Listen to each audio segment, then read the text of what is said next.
Hello and welcome to today's video.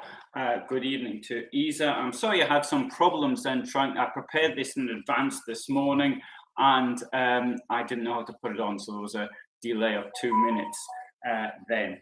In this live broadcast, you can actually ask any questions about what I've got to say, and I'll then try and answer them. What I want to do is, though, to actually talk about some of the crimes that have been committed by the Russian army in Ukraine, and to actually compare that to the crimes committed by the Nazi armies in Poland in 1939.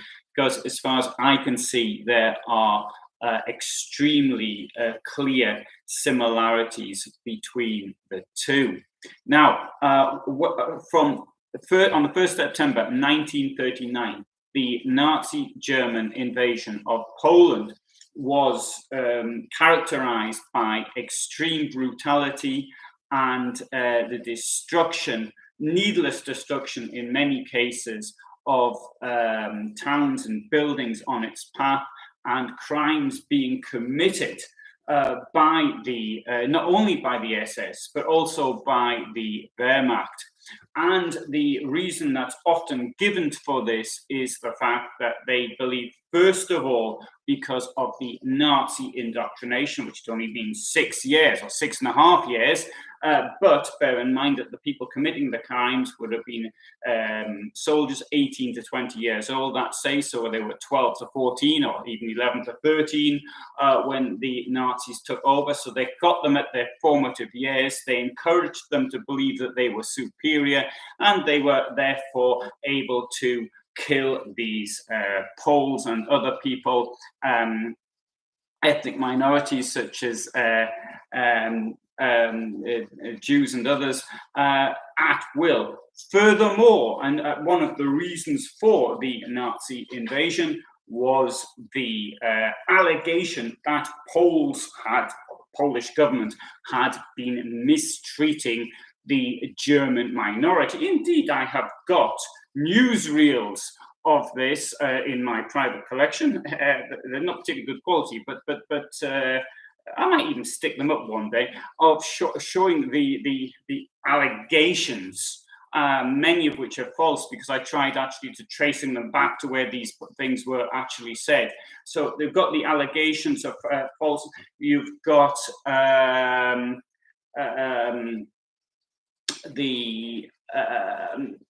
sorry, this comment put me off there. Greeting, obese tuna.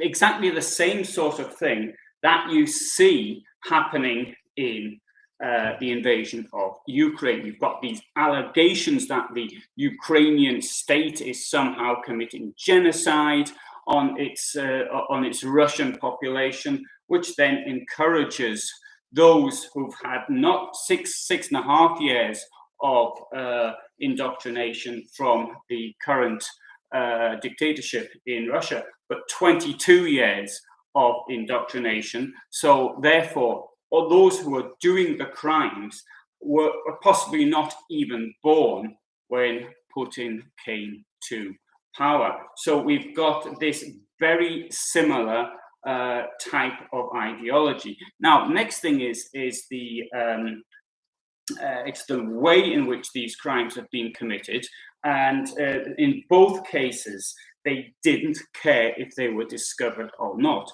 One thing which may seem strange is that they're just doing wholesale shootings, destruction of property, etc., and then they're just leaving the bodies lying around. The Nazis did exactly the same thing when in 1939. Later, they tried doing things a bit more. They did things a bit more secretly. They tried to stop news of mass killings getting out, but not at the beginning. So you see exactly the same sort of thing. Of course, in the Nazis did in Poland, they killed far more people. We don't know how many people were killed, murdered, I should say, not killed, but murdered. But it's running into probably tens of thousands. Whereas in the case of the Russians. It's in the hundreds at present. But one thing that is one thing that's quite clear is that this destruction. Now, the World War II started with a bombing raid on a town called Wielun, which was 60 kilometers from the then German border. The population, around 12% of the population, was killed in this bombing raid. It is on a town which had no significance whatsoever to it. And that we can see exactly the same thing crimes being committed by today's Nazis, these Putin's Nazis. So they're deliberately destroying buildings and other things using dumb weapons. A dumb weapon being a weapon like they had in the Second World War, something you throw out of a plane and hope hit something. Whereas it's clear that they have things like guided missiles, which supposedly can hit a precise target, but they're not doing that because they don't want to. They don't want to expend, or they don't want to hit a precise target, or maybe it is the precise targets which they are hitting, which are the buildings where people live. Now, there is one slight difference, though, is that whereas the Nazi war of 1939 was a war of genocide, it was meant to kill off people, but this was in a subsequent phase. I have, in my opinion, the reason for the Second World War, and whatever other excuses that may be given for it, but the reason was to kill off the Jewish population of Europe. Of that, I have no doubt. But that was in a secondary phase, and even in 1939, maybe Hitler hadn't made his mind up how he intended to do that. What we see today is, if you saw the video I put up about the article that what should Russia do with Ukraine in RIA Novosti, which was published on 3rd of April, which makes it quite clear that the aim of the Putin regime is to destroy Ukraine and Ukrainians. He's calling for mass. The person who wrote it, Timofey Sergeytsev, a philosopher, is calling for the mass murder of Ukrainians. Now, one thing that Putin has done in the past is he has attempted to create a refugee crisis.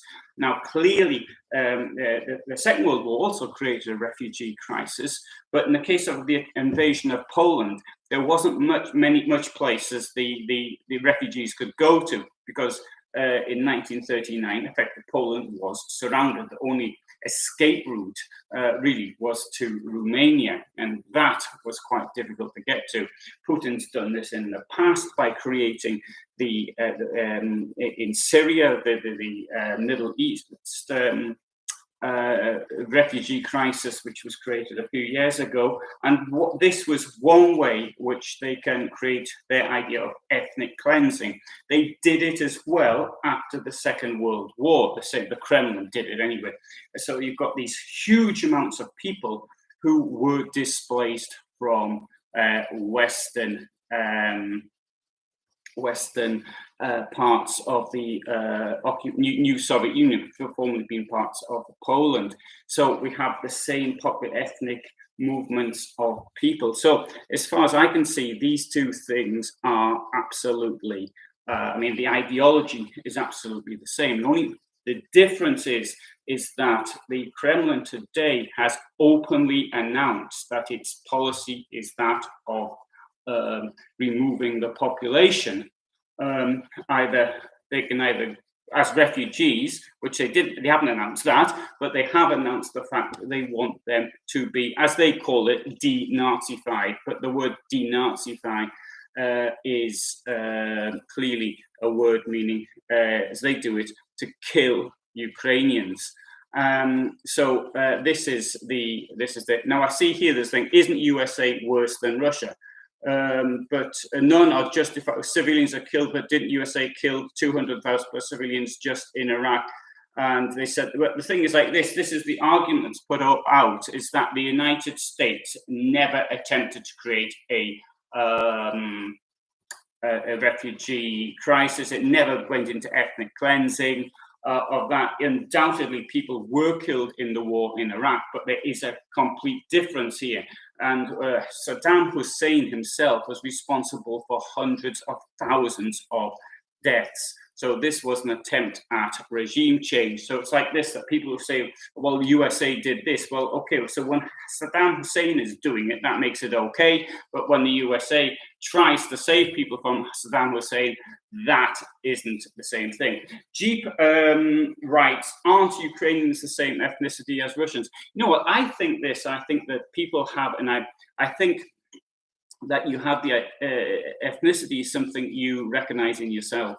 And therefore, for example, if I decided that seeing as I come from Newcastle, therefore I'm of a separate ethnicity, if enough people get the same idea, then we could become a sort of a nation amongst ourselves. So I'll give one example here's a good example. Ireland. Ireland's never existed as a country. It's as a separate country, a united country. But I'm pretty certain that the Irish exist because they see themselves as being Irish. And maybe Northern Ireland will become part of the Republic of Ireland. Then it will, for the first time, exist as a country, the entire island of Ireland. But Ireland didn't exist as a united country until 1921. So but you can't say the Irish don't exist, because I mean that's just totally absurd. But this is the argument that Putin was putting forward in his television speech with his rather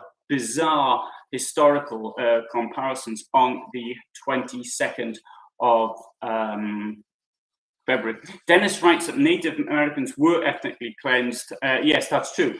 Without a doubt. Sorry, I mean, when I said that about the United States and Iraq, yes, absolutely true. What happened in the colonization, both the United States and Russia, which are colonial powers, which then saw the United States moving west and Russia moving east. The United States did it a lot quicker, largely due to the huge influx of immigrants from Europe, whereas the Russians did it somewhat slower over 200 or 300 years. But yes, certainly, and there's another point as well, is that the Native Americans were eliminated, ethnically cleansed, if you like, murdered, genocided, whatever, far more thoroughly than many of the races in the Russian Empire. Now, today in Russia, there's many sort of different ethnicities and what have you. And you can walk around Moscow to see the differences in people's faces. There's many people who look rather Oriental. For example, the way the Siberians look, which is, they've got a very typical sort of face. But you don't see many Siberians in the high echelons of government. Having said that, the Mr. Shoigu, I think his name is, who is the Minister of Defense, he was last I heard, I don't know if he's been arrested yet, he is a native Siberian. He's a member of a given ethnicity there. I've forgotten the name now, which one it is, but you can sort of see it in his face as well, the way he looks. It is my opinion, unfortunately, I very much, after seeing this article in RIA Novosti, it made me very depressed, because I thought that what we're now heading towards is a war of total destruction. Because when this is not just this article that was written in RIA Novosti, if you saw it, they videoed it yesterday with the link, so you can see the original. Don't believe me, but see the link, see the original. Yes, the article is extremely scary. I mean, if it was just me, it's just some idiot on the internet. But see, I've given you the original link. You can see what RIA Novosti is. It is the official propaganda arm of the Kremlin. It represents the Kremlin's way of thinking. And as far as I know, they haven't pulled back from this and said, "Oh, we're so sorry, this didn't happen." the problem is you've got these characters like Sir Gatesev, who is urging people to commit mass murder. Then you've got the people on the ground who commit mass murder. Now, let's suppose you get the person who committed a murder on the ground. Supposing he's caught, what's his excuse going to be? The argument that should be presented in court is, just a minute, I was 20 years old, I was uneducated, I didn't know what was happening, but this Sir Gatesev told me to do it. He represents Putin. I was under orders to kill these people. Now, of course, you cannot be ordered to commit a crime, but that will be the argument which is used. The Nuremberg defense, of course, will be rejected by a court. But the thing is this, in the end of the day, Sir Gatesev, almost certainly, almost 100% will get away with it, although he himself will have the blood of hundreds of people. Let's hope it goes no more than that, hundreds of people on his hands. So Obese Tuna writes, in modern England invaded Scotland, for example. In this respect, I can't imagine that the average Russian is keen on destroying Ukraine. England was the nasty state of the Middle Ages. It was constantly warring with its neighbours, starting off with the occupation of Wales, then constant wars with Scotland, which went on for hundreds of years, and constant attacks on France. France never attacked the English mainland ever. Well, nearly did in the 16th century, but it never did. It could be argued, of course, that the English possessions were in France. Scotland did declare war on England as England declared war on Scotland, but Scotland was more the victim of English aggression than the other way around. Although in the end of the day, it was the King of Scotland who became the King of England. So I think you could say at the end, Scotland won. Emir writes, this war could have been prevented. I believe Ukraine has its share to be blamed. They could have said they'd be neutral. No, that argument is completely wrong. Ukraine is neutral. It is a neutral state. This thing about NATO is a complete and utter red herring. It is an excuse. You know what you're like when you're in a relationship and the person you're with starts moaning about this, that, and the other, but what they really want to say is what they really mean, but they won't say what they really mean, because then they find things around it. It's exactly the same thing here. The excuse about NATO membership. If you look at a border of Russia, you've got a tiny bit on the Norwegian border. You've got a bit on the Kaliningrad Oblast. And I suppose you could argue there's the territorial waters in the Bering Strait. That is it.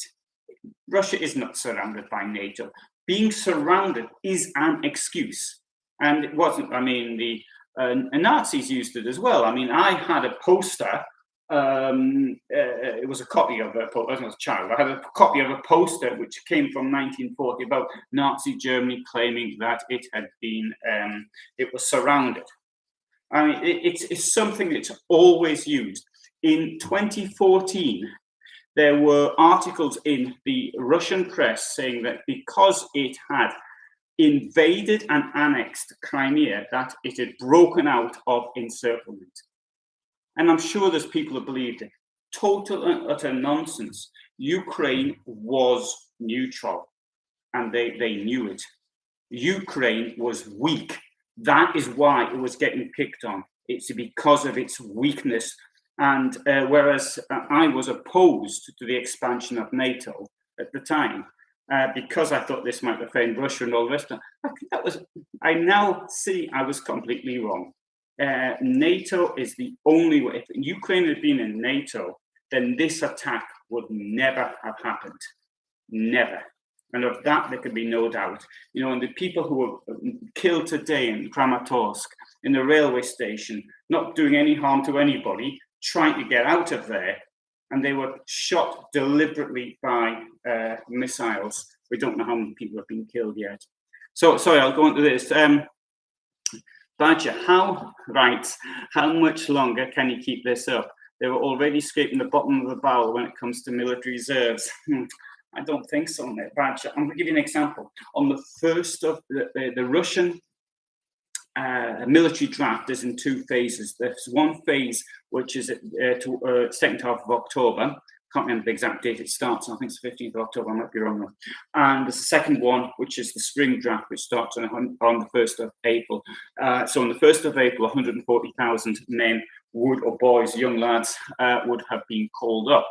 Now, so that's not only that, the previous draft is given the opportunity to continue if they so want. Now, I've heard reports saying that 60% of them have signed up. Well, 60%. Now, some of them may have been signed up because they were forced to, peer pressure, or because there's no jobs and wherever they come from, or what have you. But even so, that could be what 70,000, 80. No, something's hard. 50%, 80,000, 85,000 new recruits in 84,000 in plus the 140,000 they've got now. So that's already, the Russian army is 900,000 men, and now it's assuming an attrition rate of 2,000 a week, that's going to take 45 weeks. Well, okay, so I suppose it could, if the war goes on a year, then there mightn't be anybody left. But that's how long it's going to take at the current rate of attrition. So I don't think they're scraping the barrel yet, in my opinion. Obese Tuna writes, these days invading your European neighbour seems utterly absurd. I know, I agree. It is completely stupid. This is the stupidity of nationalism and the misinterpretation of history. And this idea of ethnic cleansing, you wanting to get rid of somebody because they speak a different language or they look a bit different, it just totally, I mean, I don't have words, I mean, anyway. Some of the comments told that it was a Ukrainian rocket that hit the station. I, for one, Bogdan writes. Yeah, I don't believe that for 1 second. That will be the excuse that they're using, because now the thing is, the Russians are just lying. They claimed that the killings in Bucha, there was nobody dead. There was nobody dead when they left the place, and those that were killed by the Ukrainians, and they weren't dead anyway because they were moving. This is the false and misinformation that's being put out. They're claiming they're Nazis, although they're the ones that are doing the killings themselves. In Russia, they are the real Nazis. They're the ones using Nazi insignia. They keep going on about the Azov battalion. The Azov battalion, the political wing of it, got about 2% of the vote in the last elections in Ukraine, far right. And not only that, there are Jewish members, for example, even of the Azov battalion. Whereas, on the other hand, the current government in Russia is made up of people with Nazi ideologies. That's, say, imperialism, race, wanting to commit genocide on neighbors. They do have other ideas, of course, because the reason why they're doing this is to get themselves rich or to keep themselves rich. That's the real. Let's not lose eye on the real motivation for this.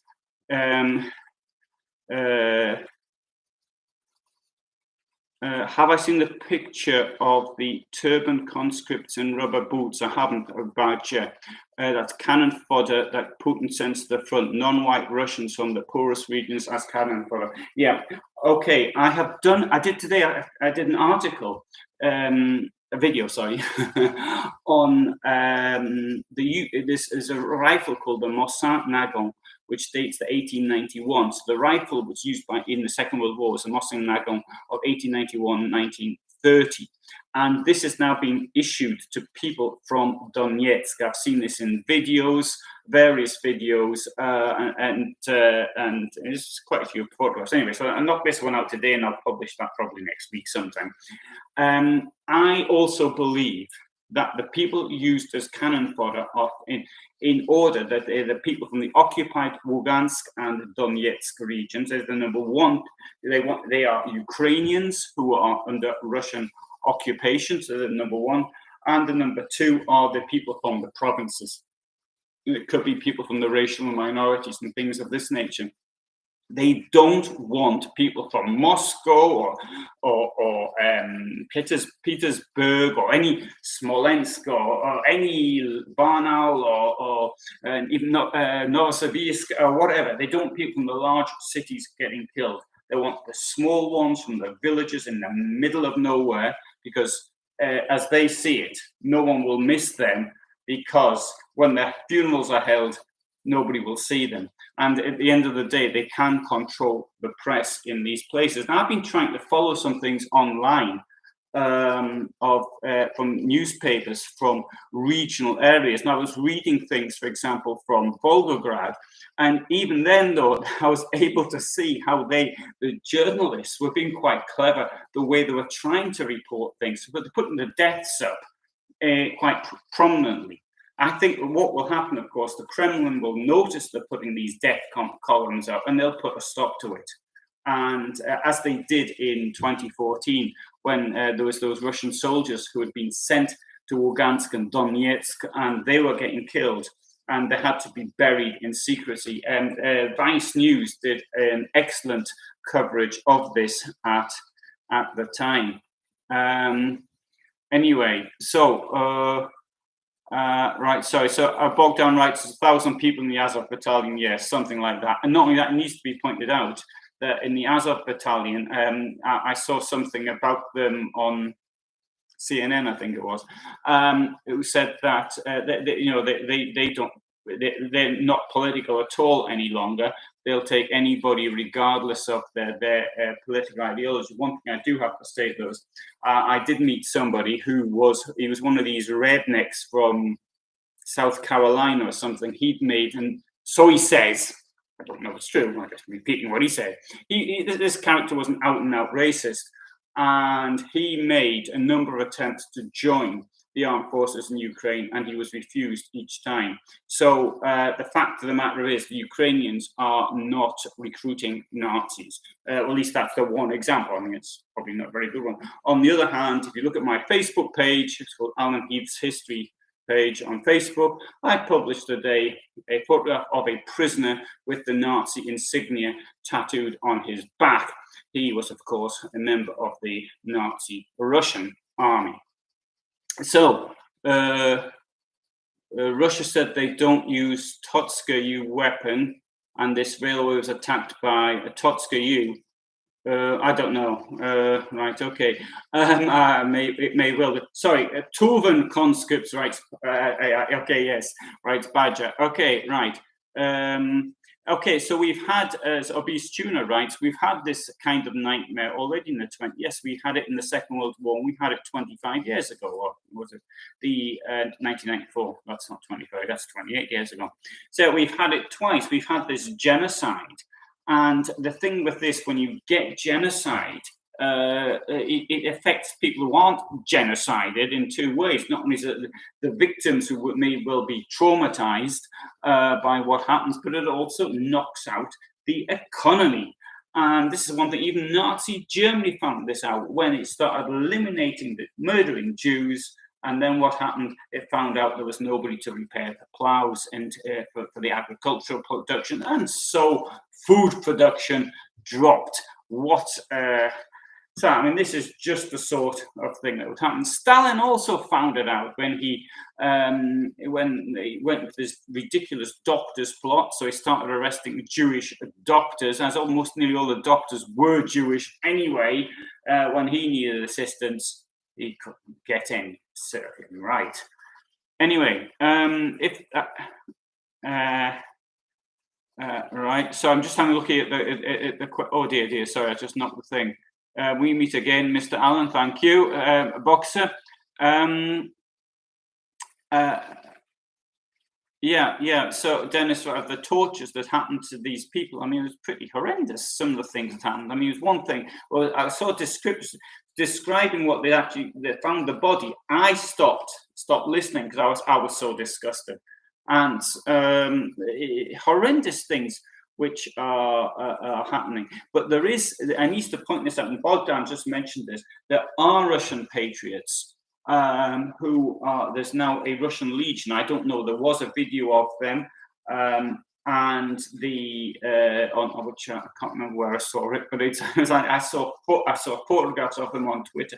It might well be that there's only 10 of them in the Russian legion, but yes, this is the opportunity for Russians to fight Nazism, to fight fascism, to turn against the fascist regime, Putin's fascist regime. So there are these patriotic Russians who are fighting back. Not only these extremely brave people who are standing in the streets protesting as well. So this is the thing with Sergeytsev, this Nazi criminal who was urging genocide, and he said you can't say that the people are good and the government's bad, because he wants to eliminate all Ukrainians. I think people of goodwill, humans, should be doing is to say it's the government's bad, and these it is to regime change in Russia. That's it. That's get rid of Putin, and that gets rid of the problem.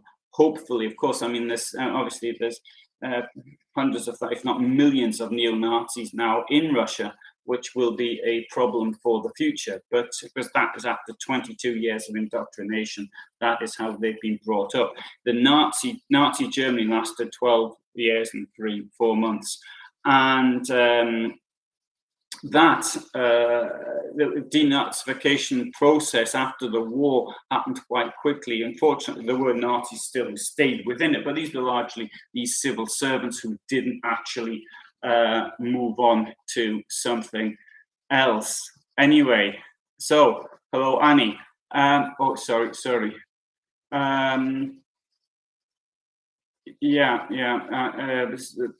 Some of you here mentioned the tortures which happened. And Emir, he's from Serbia, had a war in the 90s, and he was a kid. Yeah, I was in Yugoslavia during the war. Actually, I was there in 1995. And actually, there is something that happened to me there, because I was traveling through Yugoslavia, and one thing I noticed is you got these people coming back who were sort of in semi-uniform. You know, they were clearly on leave or something like that from Bosnia. And in Yugoslavia in 1995, I was talking to people there, and there was problems because there was lots of guns all over the place, and this led to crime. And this is what would worry me actually for Yugoslavia, for Ukraine in the future. You've got all these guns which are around, probably also in Russia as well. And let's hope it doesn't spill over onto the borders, come here into Poland or into the European Union. This was a very serious problem in Yugoslavia, Serbia, then. And anyway, mentioning about the paramilitaries, is like in places here in Poland, in Krakow, for example, that all over the place there's people in semi-uniform, and not only that, ex-soldiers recognize each other anyway. So that was something strange. Anyway, sorry, I don't think I came off the point. Right, and Badger, remembers Yugoslavia wars. Milosevic was the Putin of the 90s, but he pales in comparison with Putin's savagery. Undoubtedly, he does. And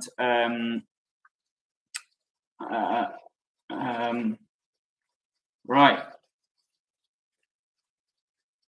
and okay, well, Christopher writes, here's something. Having worked in an abattoir, I can assure you that the dead move until the nerves stop trying to work.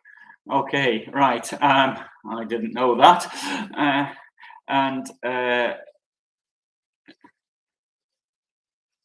Yeah. So we do have this problem of people who will be traumatized, and I can say this from my own experience. Having been with one veterans organization, people 35 years later, after the war, now 40 years, in my case, trauma still there, and for people who are underground, being bombed and shelled, and they have this as a child, they will have that to the rest of their lives. I can recall there's a friend of mine whose grandfather in Italy in the 1990s And I witnessed his trauma then from the First World War. So 70 years after the war had ended, and he was still suffering from trauma. And I mean, obviously, things with Putin, he couldn't care less. He's deep within a bunker. He's not like Zelensky, who's going out and contacting people. It is just the same as the relationship between Hitler and Churchill, for example. Churchill would actually get out and try and talk to people, and Hitler was stuck in his bunker or his mountainside or the Wolf's Lair or whatever, away from anybody, no contact with normal people because he was frightened. Putin has even gone one step further. Apparently, one of his daughters is in Switzerland, or we don't know where they are really, but whatever. Nobody really knows what Putin is either at the moment. I very much doubt, though, he's in Moscow. He probably fears that there could be some kind of attack on Moscow, and he's taking himself to a secure area. Putin, as I mentioned earlier, Putin did, in another video, Putin did send his family to Switzerland in 1991 when he was the deputy mayor of St. Petersburg because of problems with organized crime. And I suppose that's the sort of thing most of us would do. He wasn't responsible maybe for the organized crime, or maybe he was responsible for getting involved in it, but this war is 100% his responsibility. And so therefore he should show some guts and make himself available to people, and he should be at his place of work and not hiding somewhere. Of course, this is not part of his image. This is the person who goes half naked horseback riding and scores lots of goals and goes diving and pulls out amphora out of the Black Sea and things of this nature. Okay. So anyway, so there I can say this. I thought I'd do this actually tonight because I thought this was quite relevant to things which are happening at the moment. To my way of I'd like to say that we can learn from history, because one of the questions I got asked when I went to go to university study history says, well, I did languages as it turned out, but what is the point of history? So this question get asked in A levels and things like that. What's the point? You say, well, so you can learn the lessons. But what lessons have been learned? We now are repeating the same things which happened in 1939 to 1945. The only difference is they're not picking on a minority group. They're picking on the entire population. And that is a major. Okay. Oh, here's a good point for Enya. This is always what you should do when you're faced with a problem, or you're in a negotiation, or whatever. Can you try and put yourself in Putin's shoes, hypothetically? Tell us his point of view. Why does he want to remake the Soviet Union? Why remake this is his ideas of grandeur. He sees the Soviet Union, looks at the map and thinks, this is us and we are great. Now, I come from a country which was a post-colonial country, and I had a map, and it's the British Empire in 1898. I wasn't around in 1898, but I had the map from 1898. When I was born, Britain was an imperial country, but not in my memory, because by the time I started remembering things, the empire had gone. So it's wanting to rebuild an empire. So it seems a bit daft. Okay, right. So Enya is from Yugoslavia or Serbia, and Yugoslavia used to be much bigger. I mean, do you, Enya, do you want to rebuild Yugoslavia and say, look at this fantastic big country we've got today? Or do you say, let them be independent? What difference does it make to me? What makes a difference to me is things like standard of living. Now, this war is costing Russia 20 billion euros a day. That's my calculation on the back of an envelope. Might be a bit more, might be a bit less, might be a lot less. According to the article I read in Novaya Gazeta in February, there are, I think, it was 17 million Russians who don't have access to ambulance services. Now, what would you rather have? 1 hour in which your country is at war, or a hospital? not just one hospital, but 1 hour of warfare would build approximately 10 fully equipped hospitals. Now, what do you think is more important? What would you prefer? To have a healthcare system that works, or to say, yeah, we had a war with them, which you might even have lost? What would you prefer? That is my question. Now, the person who's already stolen 200 billion euros he doesn't need the healthcare system. So that's how I see it. So I mean, what's Putin's point of view? He wants to go back in time and rebuild an empire, which is ridiculous, and he can't have it. He's got this idea that Ukraine never existed. I mean, even if it were true that it never existed, which is stupid. You just look at a map. Just get a map now, an old map, not one that's drawn today, but look at a map from 100 years ago. Okay, those are Ukrainian Soviet Socialist Republic for years.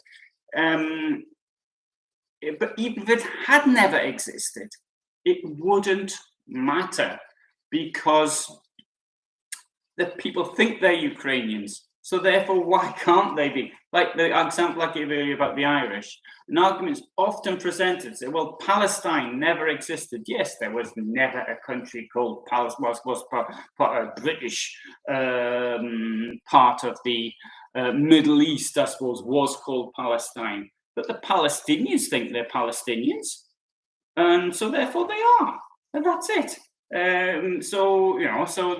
It doesn't. And you speak to anybody from Palestine, you ask them where they're from, they'll say they're from Palestine. They won't say they're Jordanian or Israeli or something like that or whatever.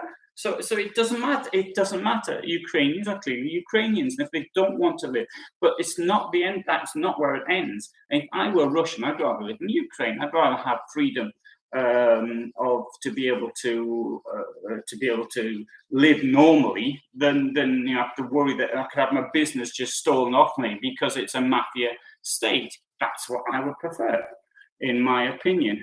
Anyway, sorry, just bank. So I see the Bank of Transylvania has the option of offer donation aid to the Ukrainians and Romania and sending aid into Ukraine. Sorry. And Jeep mentions we don't learn. Yes, I don't think we don't learn at all. And Putin needs to do something big. Yeah, Bogdan writes, Putin needs to do something big. Yeah, he's thinking of he's probably thinking of his legacy. This is what I think. I went up to the Hitler's house in the Berghof, in Berchtesgaden.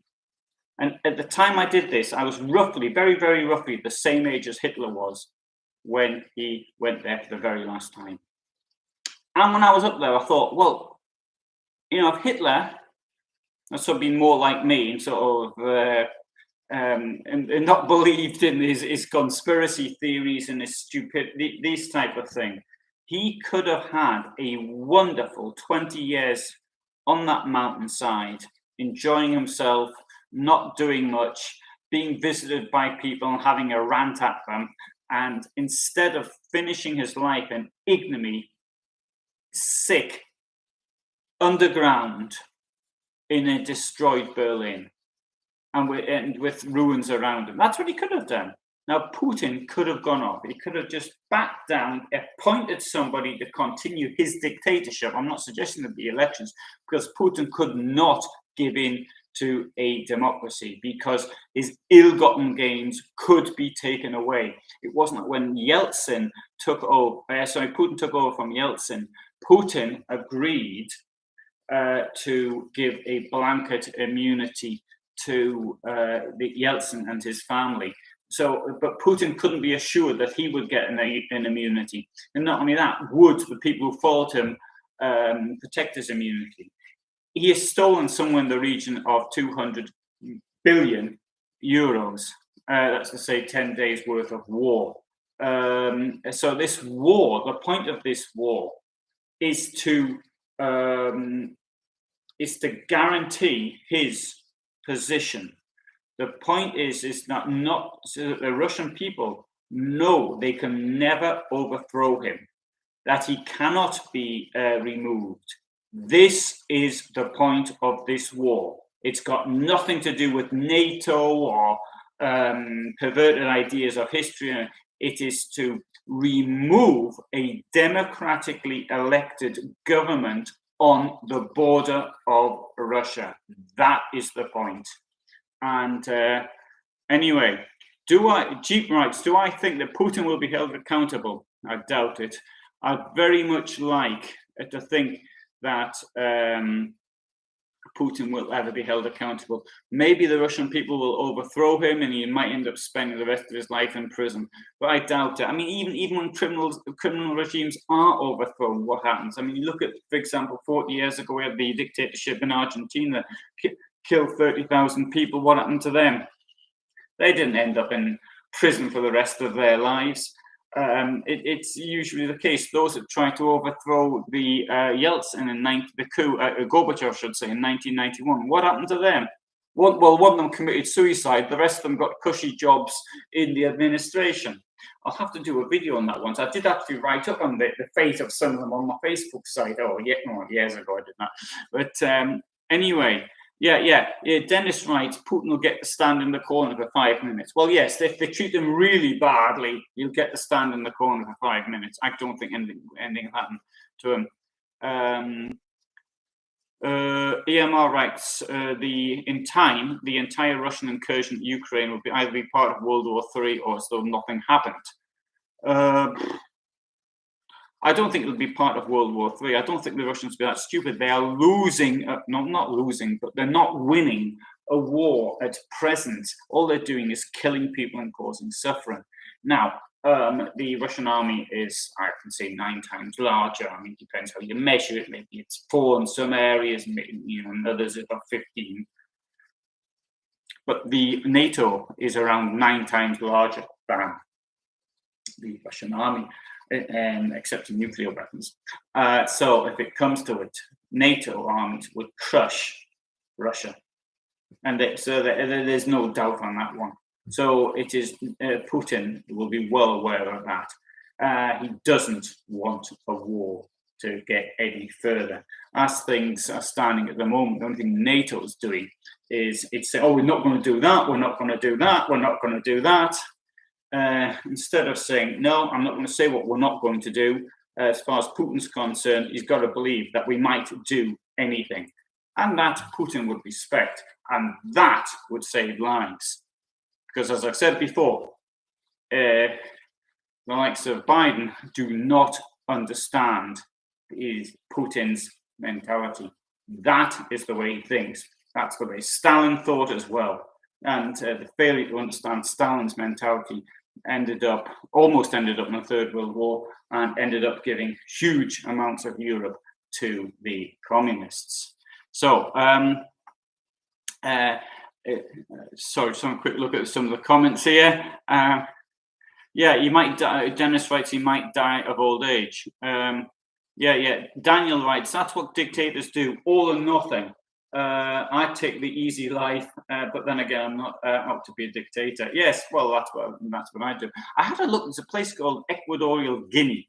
Equatorial Guinea is a tiny country. It's in the sort of the armpit of Africa, if you like. It has a vicious military dictatorship, which initially killed something like population of 800,000, I think it was, by the end of the about 1979, of which about 50,000 people were murdered. It's an incredible sum. Now, it's theoretically the richest country per capita in Africa, but the people live in abject poverty. The reason why, it's because the dictator, who in fact he's the nephew of the first person who it's only had 2 rulers since becoming independent around 1968, I think it was, and so they just send the money abroad. And in fact, some of the payments, it seems that the petrol fuel companies, which are in the concessions, are just pay his bank directly. It doesn't go via the Bank of Equatorial Guinea or something like that. It just goes into his private account in Washington, I think. So the reason I said that, though, is because he's just taking the money, but he's not actually invaded. So dictators don't necessarily have to invade others. I mean, there are the lunatics, such as Putin, such as Idi Amin, such as Saddam Hussein, who could have had a really wonderful life as well had he not caused all this suffering to other people. So anyway,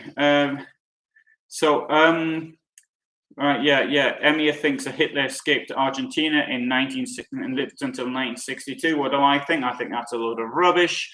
Dennis, I see. Sorry. But no American generals have ever been accused of war crimes, Emir, at all. They did not deliberately target civilians. And if there's a lot of proof, I suggest what you can do is you can present it, but I don't know of it. Is there a difference between the Nazis claiming the Sudetenland, Putin claiming Ukraine, and an alternative for Deutschland claiming that lost former Eastern territories like Prussia and Silesia, says JC. Right, well, I don't think there's any difference between what claims on the Sudetenland and claims on Ukraine, because they're working exactly the same mentality. Now, obviously, in the Sudetenland in 1938, there was a German-speaking overwhelming majority. I mean, go there today, have a look in the churches in the former Sudetenland, you see it's all written in German. So it tells you that there was a German majority. Whether or not they would want Nazi Germany, I very much doubt it. Particularly as two Sudetenland political parties were actually run by Jews. One of them was murdered by the Nazi occupiers. So there's a difference between backing a linguistic group. And I suggest that is the case. If you look at the political parties which in Ukraine, for example, prior to 2014, you'll see there are Russian language groups. Whether or not they would want to be ruled by a dictator in Moscow rather than a democratically elected Ukrainian-speaking government in Kiev are two separate things. JC also writes that the alternative for Deutschland's claiming former Eastern territories like Prussia and Silesia. I haven't actually heard that, but I don't think that makes the slightest bit of difference. We're in the European Union. Borders are absolutely enormous now. European Union stretches almost from the Arctic Circle. It would do if Finland invaded Norway, and not that that's going to happen. So it's almost to the Mediterranean. So that's all part of one. The idea of looking at maps and saying, I want to live in a big country. I like what we've got here in the European Union. You've got this huge expanse but you've got different countries, but you can travel from place to place at will. And that is what I think is good. Right. Emir says there's a WikiLeaks leaked video where US gunship shoots civilians. Well, I've seen one where we're shooting at armed people. I don't know if that's any true or not. There is a book called The Grey Wolf about Hitler in Argentina. I thought that was a film. I don't know anything about it. Sorry. Emir writes, wasn't Libya a peaceful country? A country with prosperity, free healthcare, good living standard, and USA destroyed that? No, it didn't. There was a civil war in Libya. It is the civil war which provoked NATO, British and French intervention in Libya. The Gaddafi regime certainly had lots of good points about it as far as healthcare and water collection and standard of living and things of this nature. Yes, certainly. But it was an evil dictatorship at the same time. Even if it were benign dictatorship, I guess I wouldn't be complaining. Had it not been for the fact that Gaddafi has said himself, and I recall this very clearly watching this on the television at my mother's place when they said they were going to start massacring people in Benghazi. That was what produced the reaction and turned the war around. So if Gaddafi had been a bit nicer to people, hadn't gone around murdering his opponents, then he might have been still there enjoying the sunshine and the free medical care in Libya today. And indeed, it would have been better, no doubt, for the population of Libya than what they've got actually. The Sudeten land was part of Austro-Hungary, not Germany. Yes, did I not say that? Sudeten land was part of Czechoslovakia and inherited it from Austro-Hungary. No part of the Sudeten land, I think, was ever part of Saxony or Prussia. I think there might be some minor border changes. I can't recall the borders from the 18th century. But as far as the 20th century is concerned, those bits of the German border next to Austria largely stayed the same. There was sort of slight change just in Czech Silesia, but it largely stayed the same. But the population was German speaking. But then again, they speak German in Austria as well. In fact, they speak large parts of Hungary and Romania also spoke German 120 years ago as well, and Italy. Well, they still do in Italy, of course. Do I think that denazification is a euphemism for killing, like Sonderbehandlung? Yes, absolutely, Badger. Denazification is a euphemism for Sonderbehandlung, special treatment. The two things are clearly the same. When they say denazification, what they mean is murdering Ukrainians, and that's what this word means. There can be no doubt, or maybe not murdering necessarily. I think they'd be happy if they would settle for getting rid of them, forcing people to leave. Christopher says that his Uncle Rudy, late Uncle Rudy, was from the Sudetenland and ended the war as an orphan in Italy. Christopher writes, this is Christopher Fritz, am I familiar with the blog currently being broadcast by Consala Lira, who is reporting from Kharkiv? And he's my polar opposite. Well, he may well be. I'm not familiar with it though. JC writes, confirming that Czechoslovakia was part of Austro-Hungary. And Bogdan writes that the Ukrainian side has said they've identified the one who was the commander in Bucha was guilty of these crimes. I didn't know that, but then again, for the last before I did this, actually, I was still writing. I'm doing some things on Putin. I was writing about Putin, or rather his family. And so I hadn't seen anything for several hours. Strange thing about Bucha actually is that there's a film which I uploaded because I got this from Kiev. The day it happened, when there was a column that was shot up and by javelins, and I published that within hours of getting the video. But then I know it was published by other people as well. And so obviously they weren't just sending it to me, but sending it, everybody got it. But that happened in Bucha. And the strange thing was that at the time, because I tried to locate where it was, and I admit I hadn't heard of the place before then. And strange it should be there where later it's now come such a famous, like Srebrenica, no one heard of it in 1993, but 2 years later, everybody knew where it was.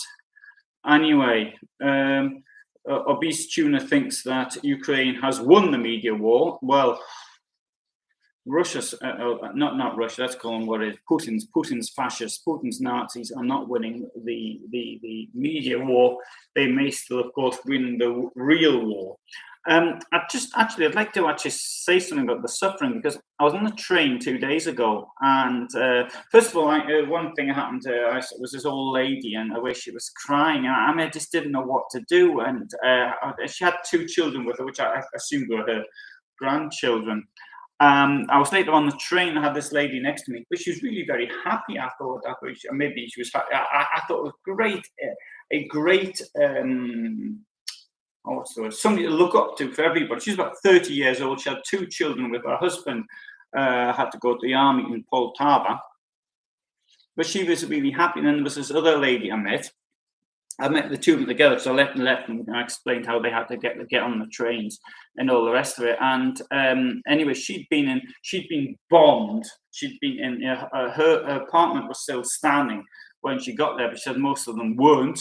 And she let her husband had obviously he had to stay, but her own mother was too ill to travel, and she had to leave her in Kharkiv. So anyway, so it says when it's like this, when I see these comments of people say they don't believe things and things like that, and I think, how do the victims of the crimes think? You know, because I've seen this for years, these people who deny the Holocaust. And you think, well, how it's this sick mentality of, I don't know, it is wanting to cause pain and hurt to other people for whatever it is. It's these people who say nasty things to people, and because they get some kind of pleasure out. And I see this with these people who say, oh, these things didn't happen or whatever, when they must know perfectly well that they did. I think this is just some kind of sadism, in my opinion. EMR writes that there was no established German nation as they had divided before the First World War. Yeah, before 1870, there was no such thing as... No, I don't think that's true, actually, because if you look at things from the mid-19th century, there's clearly a given German identity. There was even a German customs union from the middle of the 19th century. So I think the idea of Germany did exist. And the German-speaking world did exist. Maybe it wasn't very nationalist, because I mean, obviously, there's plenty of wars between these individual German states. In fact, we'd have a rather major war, or 2 rather major wars, to actually get them to unite. So, I mean, but of course, Prussia was always the dominating force. There's 2 particularly large states in Germany, Prussia and Bavaria, and the others just, well, I mean, some of them are really tiny, and others sort of medium, sort of Saxony, for example. Okay. Yeah, Damocles, why don't I talk about Hunter in Crimea? Because I don't know anything about Hunter in Crimea, and that's all right. Yeah, Dave asked, says, I know it might sound dumb, but can someone explain the Nazi reference, which is constantly quoted in the Russian media? How are the Ukrainians Nazis? Right, that's a good question, Dave. That is a question, or it should be done as a video. The reason why they used Nazi because of the Second World War. If you go to Russia, you will see all over the place there are memorials to the Second World War. Now, the end of the Second World War, on the 9th of May every year, there's this big celebration.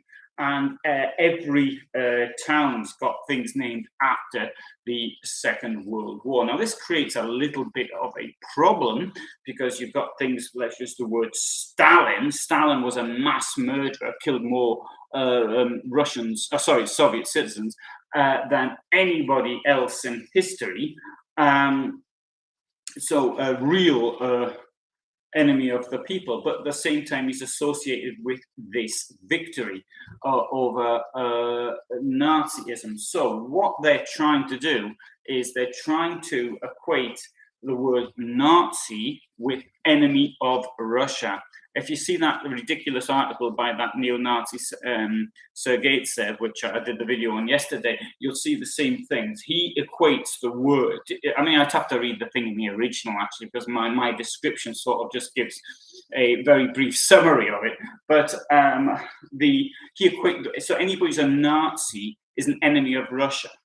The fact is that the leader of Ukraine, his father was the only one in his family who survived the Holocaust, the Nazi Holocaust, is irrelevant to them. The fact that the communists, the Soviet Union was in alliance with Nazi Germany, and that was what started the Second World War, is irrelevant. It is a word of insult. But so they use it to mean enemy of Russia. But these are enemies that they have automatically thought up themselves. And because and of course, if you hate somebody, that person's going to hate you back. So that, I mean, that stands to reason. But this is the problem. This is what comes with hate. So that is the reason why they use the word Nazi.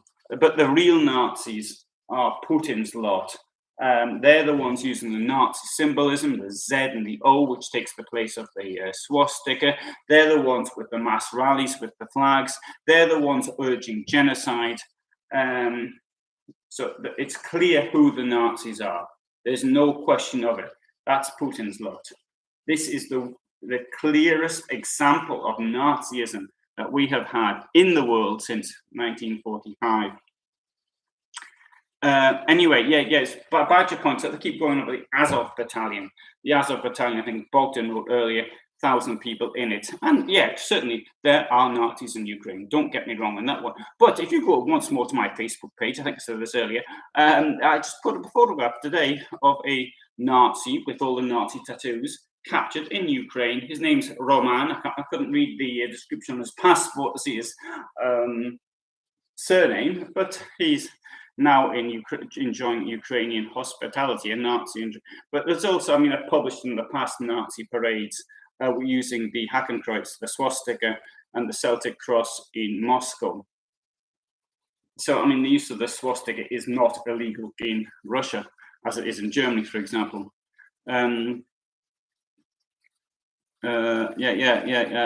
Amateur boxer thinks that Gaddafi was assassinated because he's about to create a new currency and sell the Libyan oil in that currency. Right, you know, this thing about selling oil in a new currency is this is something. Putin wants to sell the Russian oil in rubles. That's just a way of supporting the value of the ruble. Normally, that's something certainly that would never happen because the ruble is internationally exchangeable. It is a free floating currency. It's not one where the value is set artificially. However, I mean, but this is just done for his home market. Now, if Gaddafi said the same thing, it wouldn't have made any difference because contracts are set in. People pay. These are contracts which are set normally between individual companies. You can't tell. You can't insist a contract's done in a government can't insist a contract's done in a set currency, as far as I'm aware. Bogdan writes that the Russian side hasn't accepted the Katyn massacre. No, that's not true, Bogdan. It was accepted in 1989. Having said that, as being the Soviet Union, having said that, this is the time now. I mean, we're coming up to the anniversary of the Katyn massacre, which was committed by the very same Kremlin who's killing people now in Bucha. So, So, US-funded post-Soviet air labs to be upgraded to fight infectious disease, not for bioweapons research, writes Ken. I went into a anti-Tucker Carlson commentary on 2 days ago. And Badger writes that Germany as a nation was forged during the Napoleonic Wars. As a bit of deep analysis on the formation of Germany. JC says that